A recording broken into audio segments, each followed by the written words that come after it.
আসসালামু আলাইকুম। তো কেমন আছো তোমরা? আশা করি আল্লাহর রহমতে অনেকটা ভালো আছো। তুমি দোয়ায় ভালোবাসায় আমি অনেকটা ভালো আছি। তো বেশি কথা না কইয়া চলো আমরা অহনা গল্পটা শুরু করে দেই। অহনা বলল, তুমি কি আমার পাশে? কোনো উত্তর আসে না। শিক্ষক দেখলো অহনা অমনোযোগী, তাকে দাঁড়াতে বলে। অহনা কাসুমাসু হয়ে দাঁড়ালো। শিক্ষক প্রশ্ন করলে, একা একা কার সাথে কথা বলছো? অহনা আমতা আমতা করে বলল, না স্যার, আমি কারোর সাথে কথা বলিনি। স্যার বলল, আমি স্পষ্ট দেখলাম। ক্লাসে মনোযোগী দাও, আর না হয় বের হয়ে যাও। অহনা বলল, সরি স্যার, আর ভুল হবে না। স্যার বলল, আচ্ছা তাহলে বসো। অহনা বসেই কালু ছায়াকে উদ্দেশ্য করে বলল, তোমার জন্য এসব হলো। আমি জানি তুমি এখানে আমার পাশে আসো। কথা বলতে পারো না নাকি? ব্রাশ করুনি? অহনার কথায় কালো ছায়াটি কেমন জানি একটা হেসে ওঠে, তবে সেটা অহনা ছাড়া কেউ শুনতে পায়নি। ছায়াটি জানালার কাছে চলে যায়। অহনা জানালার দিকে তাকিয়ে হাসে। আবারও শিক্ষকের নজরে পড়ে যায়। শিক্ষক জানালো বাক্যে বলল, এখনই বের হয়ে যাও বলছি।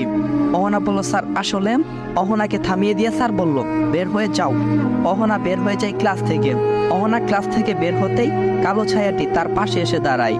পিনপতন নীরবতা। অহনা লেগে আছে, মুখ ফুলিয়ে দীর্ঘ নিঃশ্বাস ছাড়ছে। তোমার যোগ্যতা নেই আমার পাশে দাঁড়ানোর। অপরিচিত কেউ আমার পাশে দাঁড়িয়ে থাকুক সেটা আমি চাই না। কালো ছায়াটির চোখ তুলে তাকাই অহনার দিকে।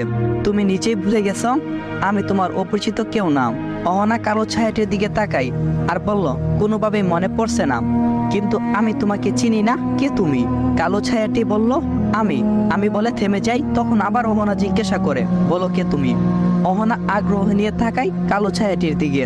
সেও পূর্ণ দৃষ্টি দেয় আর বলে, আমি মাহমিদ। অহনা অবাক হয়ে থাকাই আর বলে, কিন্তু কি? আর মাহমিদ নামটা তো আমার খুব চেনা মনে হচ্ছে, কিন্তু তাও মনে পড়ছে না। আমাদের কি আগে কখনো দেখা হয়েছিল? কালো ছায়াটি বলল, দেখা নয়, মনের মিল ছিল। অহনা বলল, তোমার কথার মাথা মুন্ডু আমি কিছুই বুঝতে পারছি না। তখন মাহমিদ নামের জিনটা বলল, তুমি বলো তো আজ থেকে 2 মাস বা 3 মাস আগে তোমার সাথে কি ঘটেছিল? অহনা বলল, আমি জানি না, মনে নেই। মাহমিদ নামক জিনটা বলল, 5 থেকে 6 মাস আগে কি ঘটেছিল জানতে চাও? অহনা ভাবে, কিন্তু তার ভাব শূন্য। অহনা যেন কিছুতেই মনে পড়ছে না। আগামী কিছু মাসের কথা মনে পড়ছে না। 1 মাস আগে কি হয়েছিল আমার মনে পড়ছে না কিছু।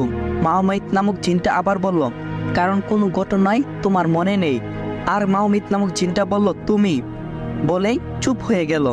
কারণ ক্লাস শেষে সবাই বের হচ্ছিল, তাই মাহমিদ চুপ হয়ে গেল, উদাও হয়ে গেল কোথাও।